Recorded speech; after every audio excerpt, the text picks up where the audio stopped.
Groove City. Hey, what's up? I'm Lefty. Today, I am fortunately not joined by my counterpartner here, Rich Furniss, so I'm going to be taking the reins on my own, but we are very excited to welcome our guest. 7 years now in New York City, label boss, producer, and DJ of many genres. Today, we welcome our guest, Mike Nasty. How's it going, everybody? What's up, man? Thank you for joining us. How you been? Thank you for having me. I've been great. Nice. It's a Monday. Yeah, it's a Monday. We almost always film on Mondays, so that's usually the case here on the Groove City podcast. But we're very excited to have you and kind of hear about your whole story, you know, from beginning to end. Before we dive into that, I know, you know, we were talking about DJing a few different styles and genres. You say house kind of is your predominant genre as an artist, but you also DJ kind of hip hop and other genres as well, right? Right. Nice. Which did you kind of get into first, I guess, as DJing, and what kind of spawned, you know, the inspiration to kind of do both? Because I know some people do both, but in most cases it's one or the other. So it's always exciting to kind of hear, you know, the crossover. Yeah, I try to be that unicorn. I originally started with hip hop early on. I began DJing in high school, back in high school. Nice. And just growing up in Memphis, Tennessee, we were just kind of into Southern hip hop, the UGKs, the 3 6 Mafias, Yo Gotti's, and artists like that. Oh yeah. And I feel like as I, expanded my horizons, went to college, traveled around a bit, moved to Atlanta, I feel like I got into, other genres of music, more eclectic styles, and just having a background, my grandfather used to DJ in Chicago, and then my father DJ'd as well. I think it was just natural. Also in Chicago? In Memphis. Yeah. Nice. Yeah. House? It was more like, the funk, soul, Earth, Wind & Fire, the Gap Band, things like that. That's what I started DJing myself. It was some funk parties and and new wave, ironically. It was one or the other. It was either like funk and disco and soul music or like full on 80s dance. Exactly. So I didn't find out that my grandfather and my dad were DJs until I was already DJing. So I feel like I was kind of born to do it. And, oh, wow. That's cool. I just naturally gravitated towards house music on my own. Nice. Just having that background growing up with the, Stevie Wonder, disco records, and different things like that. Was it in New York or in Memphis that you kind of got your house music interest? I would say in Knoxville, Tennessee. Knoxville, I'm sorry. Yeah, so I went to the University of Tennessee after leaving Memphis after 17, 18 years of life, and then, all these international students, people from California, people from New York. So realizing there's a whole world out there. Exactly. So you kind of get into the music they're into, and, you share music. Nice. You get cool with other DJs on campus and things like that. I was doing frat parties. I was throwing my own parties as well. And just naturally just got into dance music over time. Nice. What got you into DJing to begin with? You said you started DJing in high school dances and stuff like that. At what point were you like, hey, I want to be the one picking the music and doing this and learn and go through the trouble of learning how to do it and all this stuff? So what kind of piqued your interest? What kind of music were you into at the time? So I was already a musician. So I was going to ask about that. Did you have any musical background? Yeah. So my dad actually was teaching me bass and electric guitar at an early age. He used to make beats just in his spare time. Producing. We would just ride around. He had the old Korg, I think it's like the M1 or something, the one Kanye used. He used to have to put like the sound card in there to get Classic. Different. Yeah. So he would make beats on that. Yeah, exactly. And he would record on like the cassette tapes, and we would ride in his drop top Mustang just listening to records and stuff like that. Dude, that's awesome. Producer, DJ, man, your dad sounds pretty cool, man. Yeah, he is pretty cool. That's awesome. And then later I began playing saxophone in the 6th grade, and I was in marching band. So just come from a background of music theory, reading music. I'm currently in piano school, studying jazz. Oh, nice. So I've been in piano school for 2 years now up here in New York. So Very cool. Go every Tuesday, and just always been a musician by trade. But I feel like my friends, they wanted to start throwing house parties when their parents would go out of town, and somebody had to be the DJ, and I was just always into music and collecting. So I naturally got into DJing. I got this. Yeah. And once you have one really good set around your friends, then they always want you to DJ. Absolutely. And amazing. We were throwing block parties and everything in the neighborhood, and once I left for college, it was just natural that I continue to do it. So yeah, amazing. So that's cool. So saxophone was kind of your image. Did you get into guitar or bass or any of the stuff that your dad played as well? Or a little bit early on. I actually took guitar lessons at a school I went to in Memphis in like the 5th grade, which is like who takes guitar lessons at school, but it was offered at the time. But that's cool.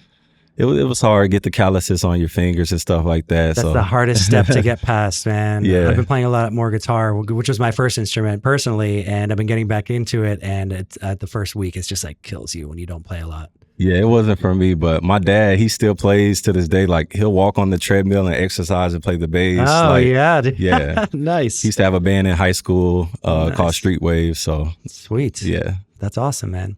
So what eventually brought you to New York City? Man, I feel like it was more opportunity. I didn't feel like I was growing in the South at the time in that market. And I just wanted to be surrounded by, a more eclectic audience, a more open-minded group of individuals. And I feel like New York welcomed me with open arms. And I hit the ground running within 6 months. I already kind of made a name for myself. Nice. Quite fast, So that's what, like 2016? I came here in 2017. 2017, yeah. Oh, yeah, that makes sense. Did my math poorly there. Crazy. Yeah, I'm trying to think what was going on back then in the city. So like when you moved here, how did you kind of get into the scene and start DJing at like some of these? How did you make your way into getting gigs and stuff like that? Luckily, I had a car when I first got here, so I would hit like 4 parties in one night with my friends. So we would go to parties in Manhattan, we would go to parties in Brooklyn, but I feel like at the time Brooklyn didn't really have like a hip hop scene like that. When I got here, people were still going to like, the up and down clubs and stuff like that. Yeah. And after a while, I started DJing at like Shemansky, Kinfolk, and then I landed a residency at Lot 45. Okay. And then I just grew from there. And Lot 45 at the time, people weren't really going there. I think it might have been open for like 5 or 6 years at the time, but we just started getting those big name like acts coming through just to kick it. Like we call it a local living room. So, Kate Tronada would come in there, Miguel, Lizzo, A$AP Rocky, Lala Anthony, Carmelo's wife came and got a table one night. And this is just like a warehouse. New York is funny like that. Yeah. A long time ago, I had this small party that I would do with my friends on Tuesdays at a small bar in Manhattan that was like funk and soul, oldies, 60s, 70s, and some 80s stuff. Mm-hmm. And it was a Tuesday night, and it was a huge rager in a tiny place. And like actors, like Russell Simmons was like a regular there. And we were just like, I don't know what brings you here, but that's pretty fucking sick. We were pretty stoked on that. And it's cool like that. People go out, and I feel like there's less pressure in New York as a celebrity to like go out in public because nobody really cares as much here. Exactly. Which is kind of cool. So you get to see some really interesting people come out, and they go out and support, which is dope. Yeah. We love that. So that's cool. So how did you get connected? Like at Kinfolk, you just start networking and meeting people, showing up, and just kind of finding out who's doing the bookings? And it started with the DJs. So I had a couple, I guess, DJ homies I met early on, like my homie Soup. Shout out to Soup. He's like the first guy to book me. They saw me on a bill one time. He was like, yo, we're going to take over the city. Like, let's do it. So I just started doing nights with him, and other DJs would have a night at like Kinfolk or something, and they would just bring me in on their night, and we just started growing a following off of that. And then we just started throwing our own branded parties. Nice. So my first branded party was an event called We Like to Party. And I was doing it, started it at Pianos, and then we moved it to Chelsea Music Hall at the time. And I just started, building that email list and getting those free before 12 RSVPs and all that stuff. And nice. What was the music like at We Like to Party? Fully like open format, but with still a foundation of 2090s like hip hop and R&B. Okay, nice. But you might hear a Daft Punk record, Michael Jackson, Prince. Like we could kind of go anywhere in the set. That was Michael Jackson and Prince records always packed the dance floor. Exactly. Yeah. That was always my secret weapon. If I was playing, like, I used to do like Beauty Bar a lot and stuff back in the day. And it's like, if there's ever a moment where it's like looking light on the floor, just drop like an MJ record and it just always packs out. It's all love. It's just music built on love, It's true. That's awesome. So you started doing your own events and with friends that you moved here with, or people that you just kind of met in New York, or? So I only knew one person when I moved here, and I just kind of networked with different guys like Philip Leeds. He used to manage Pharrell and NERD. Okay, so nice. He actually partnered with me on my first event. Wow, how'd you meet him? It's crazy. I was in Toronto the first day marijuana got legalized. I was doing an event at Apartment 200, and he was there. And we just connected. I randomly saw him. We were on the same flight back to New York, and he's like, "Hey, we should throw parties together." And it just kind of happened from there. So amazing. Shout out to Philip. Do you still do stuff with him? Not as of late. Not since probably I think early this year, last year was like our last event. I was gonna say, yeah. Are you still doing any like regular events like that anymore, or? So now I'm more on a larger scale events. Like my largest event right now is at Industry City in Brooklyn. I do anywhere from 1,500 to 1,700 people. Yeah, this is your own party. Yeah, so I don't have partners anymore. It's been that way. You're just doing events, quite some time, like full on events. Are you playing all the events? Or you just book headliners? I'll book myself for the most part. Yeah. If I feel like I want to take a break or something, I can, throw a party and book other DJs and still run the marketing from, my lens and can still bring people out without me having to perform. So you doing the outdoor area at Industry City? Yeah. Oh, sick. Yeah, that's really nice out there. I love that spot. That's where I do my Sunset Social party. Okay, cool. Yeah. So you do a couple different parties there. Well, I do that party there, and then I kind of bounce around. Like I do, Live Nation venues like, Brooklyn Bowl, the Bell House. I was doing events in LA every month last year at Melrose House and Los Globos. Nice. Which party?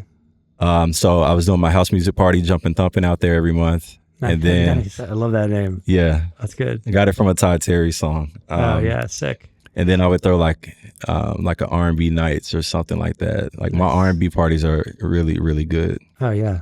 Yeah, we take I feel a like that's deep kind of dive. your wheelhouse sound of the crossover of all the genres. It kind of leans into like the R&B. For sure. You can hear a lot of R&B and gospel in the actual productions that I make as well. So cool. Are you learning gospel piano playing style? Man, that's school the is real tough. magic right there, man. They start you in classical and then you go into blues. Yeah. So I'm kind of transitioning out of blues a little bit. Yeah, that you got to learn. Blues is the foundation of pretty much all instruments, I think, at this point. Absolutely. But piano is probably the most challenging thing I do in my life right now. It's just a lot of, muscle memory and mental power. And, sure. I'm not 10 years old where I could soak it up, a lot easier, Yeah, you'll soak it up, though. It's just about kind of doing it over and over again, I guess, right? Right. So you figure it out. But that's exciting. So wow, so you've got so much stuff going on. Are you still going out to LA on the regular with your events? I didn't go this year. That trip every month, it just takes a lot out of you. And yeah, I bet. I'm a homebody. Okay. Guy from the South. Life is a little bit simple for me. So yeah. Do you go down to Tennessee often? Probably like once or twice a year to visit family. Nice. I get offers to DJ down there, but the scene, I don't know too much what's going on. And Memphis is kind of more a little dangerous city in terms of nightlife. So I just try to the home of the original Sam's Town Casino. Yeah. I've been there. So I kind of just lay low when I'm home and stay out the way. Nice. Which format did you start learning on when you started DJing? Was it just vinyl or like Serato, like Gen 1 or? Early on, like the Serato stuff for the most part. Yeah. I bought some techniques when I was in college and, started rocking out with the control wave and stuff like that, man. But, nice. I could even, when I do a house set, I might go do record box as well. So I was going to ask, do you switch it up? Like if you're DJing like an open format set, you use like Serato and vinyl, but if you're DJing house, you're going to use CDJs and USB sticks? Yeah, absolutely. Oh, nice. Mm-hmm. That's cool. Which do you prefer? It really just depends on the genre. Like if I'm doing a dance music set, fully USB sticks, it kind of works for me. Yeah, because I feel like you're more telling a story. It's more, you'll play a record a little bit longer than, a hip hop set. It's kind of in and out. You might play, dude, 15-second intro to get the crowd hype and drop on the one and switch to the next song. I just feel like, as a scratch DJ and, cutting and dropping on the one, I feel like Serato is a little bit smoother for me.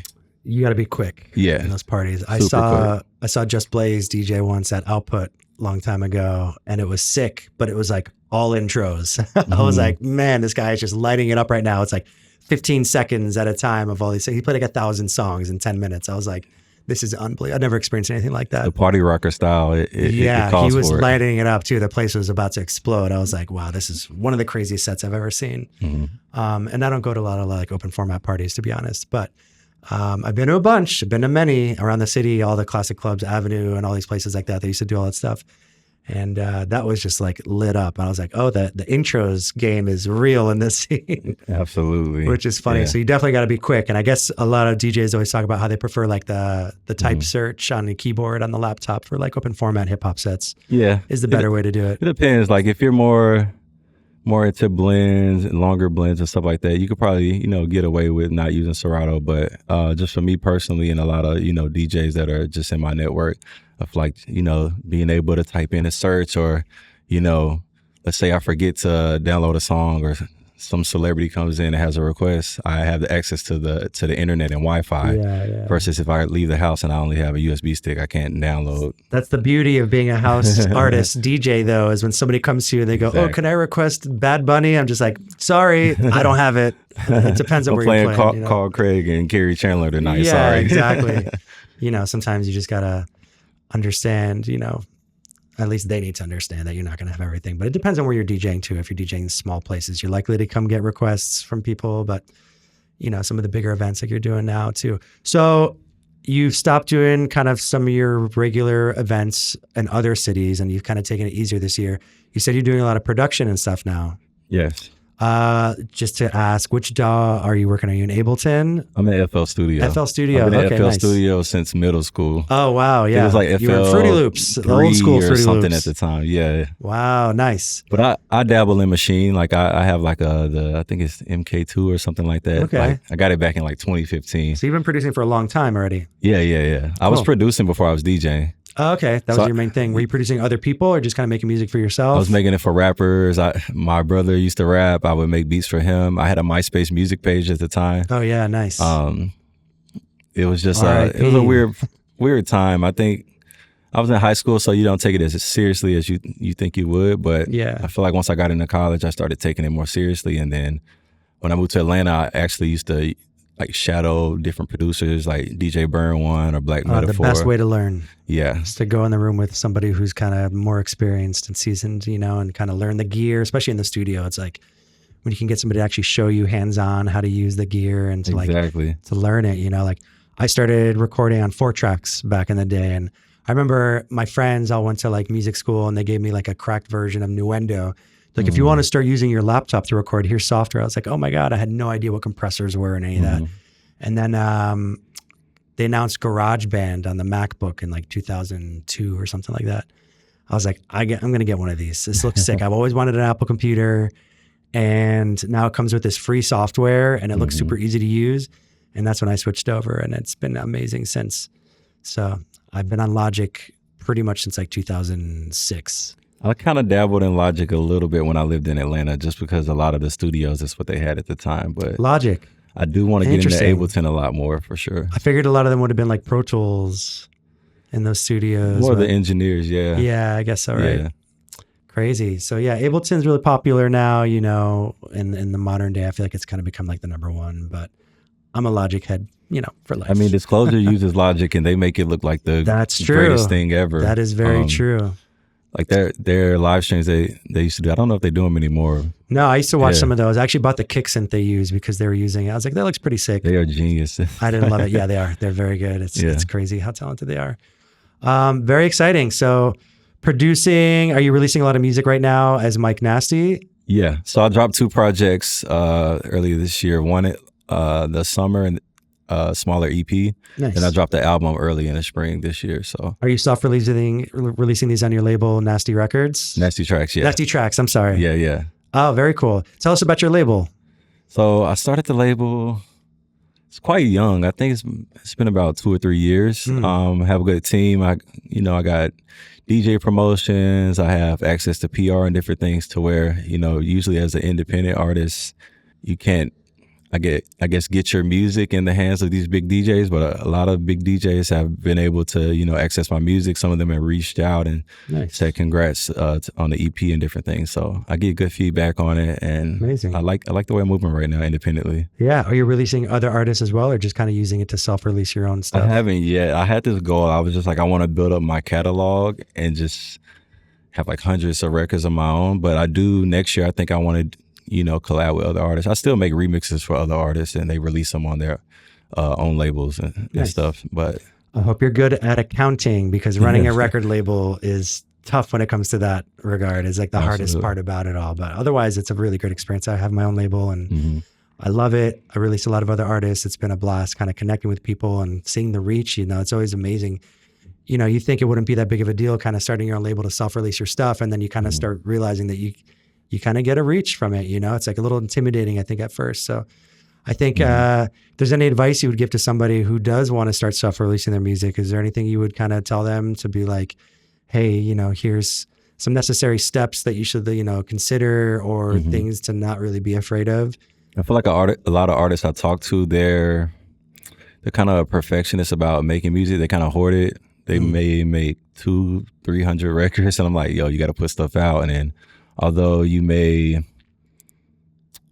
want to put it out the right time, I feel like you can't be afraid of criticism. So I feel like the faster you put out music, the better you'll get. And that's just been my thing. Like, I go back and listen to old records. They don't sound good to me, but I'm building this catalog and people are fans of the records that I don't even like myself. But I would do that, and I would say kind of master the internet. You kind of have the power in your own hands with YouTube, TikTok, with digital real estate. You could kind of place your label and your brand anywhere you want. Yeah. And I would say, let your label kind of throw events as well. I feel like that kind of, to build an identity around the music and the label is... You got to bring the live aspect to it. Say, hey, this is what we're about. We like to party. It's dance music. Come hear the sound and our, associations and stuff like that. Yeah, there's a label. I think they're in Berlin. Toytonics. Oh, yeah. They're really, really good at doing that. They throw incredible events. Yeah. Yeah, I see a lot of the European labels really crushing that, actually. Some of the U.S. labels are doing pretty well, though, the bigger ones anyway. Very cool, man. So what's lined up for you in the future, I guess, at this point? I mean, this will probably come out, early to mid next year. So it doesn't have to be time sensitive, but what's your kind of plan looking like for 2025 at the moment? I kind of already have my 2025 calendar planned out as far as events. I just kind of like working a year in advance. So all of the venues I have, they pretty much know my dates for the calendar. Any new venues on the horizon? Definitely some new venues. You guys will see that soon. We're going to get in Manhattan more. Taking it back to the city, huh? Yeah. A lot of people that live in like Harlem or the Bronx, they kind of complain like, oh, stop throwing parties in Brooklyn so much. So kind of want to cater to them and, so they don't have to travel as much. But do want to plan putting out more music. I want to drop more music videos and just going to travel. Like, this is vacation mode for me. I'm taking my mom to Europe next month. So where at? I think we're going to bounce around like maybe Greece or Istanbul, different places like that. But I know it's cold right now for Europe, but she's never been. I'm like, yo, I have 3 months off. Let's do it. Yeah, check it out. That's awesome. Yeah. Right on. Well, why don't you tell everybody where they can find you on social media? You can find me DJ Mike Nasty on Instagram, DJMikeNasty.com, Mike Nasty everywhere, all streaming platforms, Mike Nasty. Nice. And what we're really looking forward to your set. What can we expect to hear in your DJ set coming up? Be full house music, deep classic stuff. So not all your own stuff, kind of a mix. I might throw some of my own records in there. Definitely throw something in there. Yeah. Right on. Well, make sure you go check it out. There will be a link below to the DJ set. Again, we'd like to thank Sound Collective for hosting this podcast here. You should come check out the space. There's gear for all different types of music learning, from production to DJing to musicianship. We also have an online platform where you can get some masterclass style content if you like to learn that way and don't live in New York City. Big thank you to our guest, Mike Nasty, for joining us today. We're excited again to see your DJ set. And that's going to wrap it up for today. I'm Lefty. Thank you so much for watching.